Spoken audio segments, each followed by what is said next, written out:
ఏపీలో ఆర్థిక వ్యవస్థపై వైసీపీ హయాంలో ఆర్థిక అవకతవకలపై సీఎం చంద్రబాబు నాయుడు శ్వేతపత్రం విడుదల చేశారు.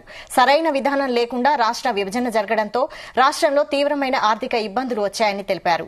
రాజధానిగా హైదరాబాద్ను కోల్పోవడంతో ఆర్థిక ఇబ్బందులు ఎదుర్కోక తప్పని పరిస్థితులు ఏర్పడ్డాయన్నారు. కేంద్రం నుంచి రాష్ట్రానికి వచ్చిన నిధులను వినియోగించుకోవడంలో గత ప్రభుత్వం వైఫల్యమైందని విమర్శించారు చంద్రబాబు. 2019-24 మధ్య రాష్ట్రంలో ఆర్థిక విధ్వంసం జరిగిందని, పన్నులను విపరీతంగా పెంచేశారని, చివరికి చెత్తపై కూడా పన్ను వేశారని దుయ్యబట్టారు. వైసీపీ హయాంలో జీఎస్డీపీ 6.94 లక్షల కోట్లు తగ్గిందన్నారు.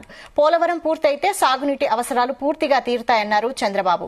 అమరావతిలో ఉండే మొదటి అక్షరం ఏ, చివరి అక్షరం అని, అమరావతిని ఆర్టిఫిషియల్ ఇంటెలిజెన్స్ నగరంగా తీర్చిదిద్ది పూర్వ వైభవాన్ని తీసుకొస్తామని తెలిపారు. ల్యాండ్స్ అన్ని అలాట్ చేస్తే అవన్నీ విత్డ్రా చేసేశారు, వాళ్ళు తరివేశారు. ఇంకో పక్కన చూస్తే అధ్యక్ష, వెల్త్ క్రియేట్ చేయకుండా GSDP, gross state domestic product, national లెవెల్లో జీడిపి అంటాం, మనం జిఎస్డిపి అంటాం. అది 6,94,000 కోట్ల రూపాయలు తగ్గిపోయే పరిస్థితికి వచ్చింది. దీనివల్ల 76,000 కోట్ల రూపాయల ఆదాయం తగ్గిపోయే పరిస్థితికి వచ్చింది.